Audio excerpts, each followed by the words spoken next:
வணக்கம். நம்ம இன்றைக்கி லேயர் சப்பாத்தி எப்படி செய்யலான்னு பார்க்கலாம். கோதுமை கூட ஒரு ஸ்பூன் எண்ணெய் விட்டுங்க, உப்பு ஒரு 1/4 ஸ்பூன் போட்டு தண்ணி கொஞ்சம் கொஞ்சமாக ஊற்றி நல்லா பிசைங்க. பிசையும் போது மாவு நல்லா கொஞ்சம் அழுத்தி பிசைங்க. அப்போ தான் மாவு ஒன்றோட ஒன்று ஒட்டி நல்லா சாஃப்டாக வரும். My home food flavours of love சேனலை லைக் பண்ணுங்கள், சப்ஸ்கிரைப் பண்ணுங்கள். நல்லா தண்ணி தெளித்து நல்லா பிசைஞ்சு வச்சுக்கோங்க. அப்புறம் இதை நம்ம சப்பாத்தி உருட்டுற கல்லில் போட்டு கொஞ்சம் நல்லா அழுத்தி உருட்டுங்க.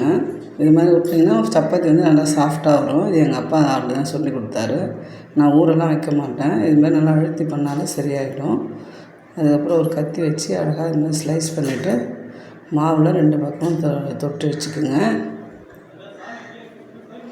குழந்தைங்களுக்கு இந்த லேயர் சப்பாத்தி ரொம்ப பிடிக்கும். இது மாதிரி செஞ்சு கொடுங்க.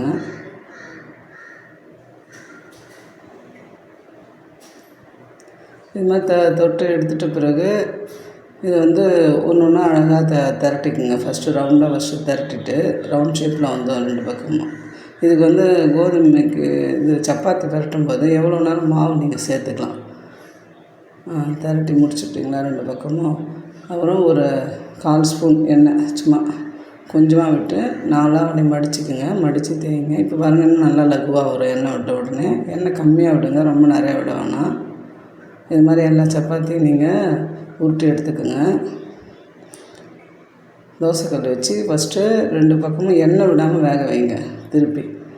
அதுக்கப்புறமா 2 பக்கமும் ஒரு கொஞ்சமாக ஒரு 2 ட்ராப் எண்ணெய் விட்டு எடுத்துங்க. எண்ணெய் இல்லாமல் கூட கொடுக்கலாம். எண்ணெய் வேணாம் பாருங்கள், நல்லா புஷ்ஷுன்னு வரும். இது மாதிரி இந்த லேயர் சப்பாத்தி அழகாக குழந்தைங்களுக்கு குருமா வேறு ஏதாவது தொட்டுக்க வச்சு நல்லா செஞ்சு கொடுங்க. தேங்க்யூ.